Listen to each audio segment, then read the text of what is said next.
तुम्हें वहां यूं अकेले नहीं जाना चाहिए था। भूल गई हो? भूल गई वो लोग कैसे हैं जिन्होंने एक ही झटके में हमारी मोहब्बत को ठुकरा कर हमसे नफरत करनी शुरू कर दी। मुझे यकीन नहीं होता कि बाबा, मतलब मेरे बाबा मुझसे इस तरह बात कर सकते हैं। उनकी बेटी हूँ, उनकी शिफा हूँ, यूं इस तरह मुझे धुतकार के धक्के मार के कैसे घर से बाहर निकाल सकते हैं? यकीन तो मुझे भी नहीं आता। मुझे भी यकीन नहीं आता कि वो बाप जो इस दुनिया में सबसे ज्यादा अपने बेटे से मोहब्बत करता था, जो अपने बेटे का सबसे अच्छा दोस्त था, वो अपने बेटे को नाकाम और नामुराद कैसे देखना चाहता है। क्या मोहब्बत करना या मोहब्बत को हासिल करना इतना बड़ा जुर्म है?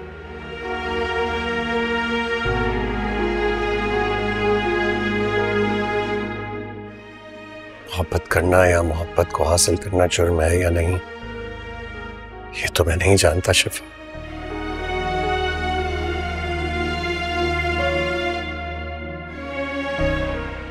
हाँ, इतना जरूर जानता हूं कि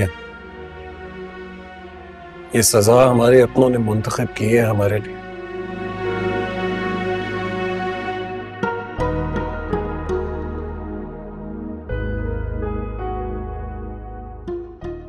और हम दोनों को मिलकर इस सजा को काटना है।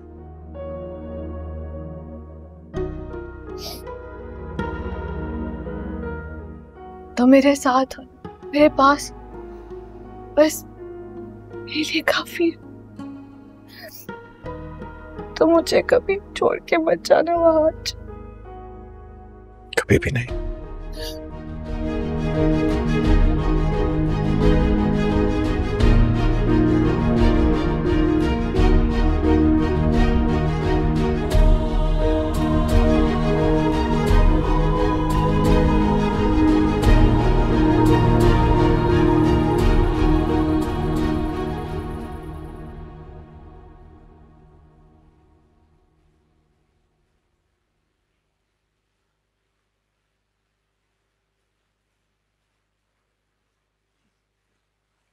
अरे ईशान, मुझे बुला लिया होता, मैं आ जाता। पहले तो तुम मुझे ये बताओ, तुम यहाँ अंधेरे में बैठे क्या कर रहे हो? किताब पढ़ रहा था, शायद पढ़ते पढ़ते आंख लग गई। लेकिन तुम्हारे हाथ में तो कोई किताब नहीं, ना ही टेबल पर है। फिर कौन सी किताब पढ़ते पढ़ते आंख लग गई? जिंदगी की किताब पढ़ते पढ़ते आंख लग गई थी।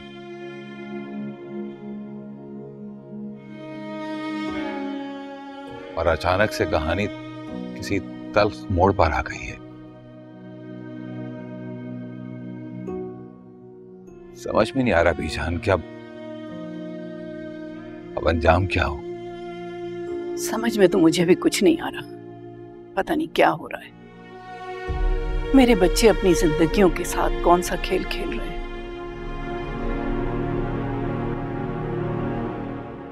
आज वरीशा यूनिवर्सिटी से किसी से लड़कर आई है। बहुत मारा है उस लड़की को। ये क्या कह रही हैं आप? वरीशा किसी को नहीं मार सकती। हैरत तो मुझे भी बहुत है, लेकिन जिस तरह वो बिखरे हुलिये में घर पहुंची है ना, मेरा तो देखकर दिल ही बैठ गया था। बेटा महक अभी नासमझ है, उसको नहीं संभाल पाएगी। तुम कल उससे बात करो। वरीशा को तुम्ही को देखना है। आप परेशान ना हो, मैं बात करूंगा उससे। वैसे वरीशा बहुत ज्यादा डिस्टर्ब है, मैं समझाऊंगा उसे। जा बेटा, तुम भी अपने कमरे में आराम करो। नहीं बेजान, अभी ऑफिस की 1-2 फाइल्स हैं, वो मुझे देखनी है। आप आए ना, मैं आपको आपके कमरे तक छोड़ देता हूँ। मैं खुद चली जाऊंगी। देखो बेटा, अच्छे मियाँ बीवी की खासियत यह है कि अगर दोनों के दरमियान कोई इख्तिलाफ या कोई झगड़ा भी हो जाए ना,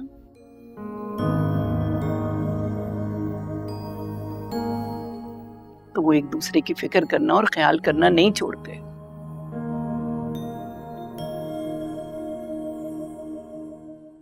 तुम दोनों इस घर के बड़े हो, जरूरी नहीं कि तुम दोनों के दरमियान अगर कुछ भी हो तो वो घर के हर फर्द को पता चले।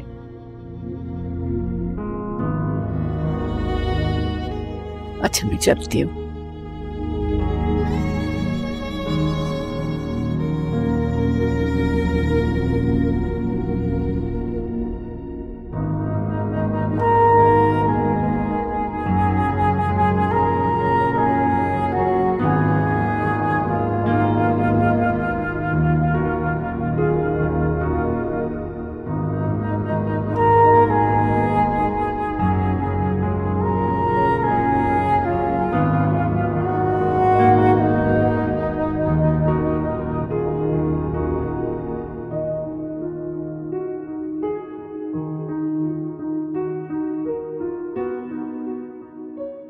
मुझे उनसे बात करनी होगी।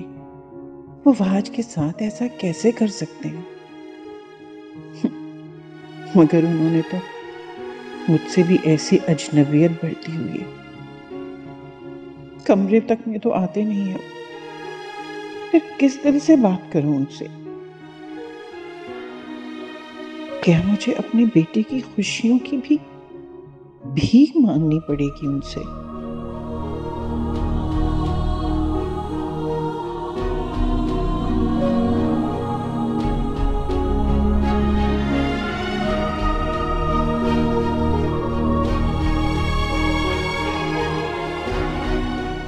ये क्या कर रहे हैं आप? क्या कर रहा हूं? जानते हैं, दरा जितना भी पुराना हो जाए, जितना भी बूढ़ा हो जाए, अपनी जगह पर मजबूती से खड़ा रहता है। बड़े से बड़ा तूफान भी ना उनको उनकी जगह से हिला नहीं सकता। जानते हैं क्यों? उनकी मजबूत जड़ों की वजह से।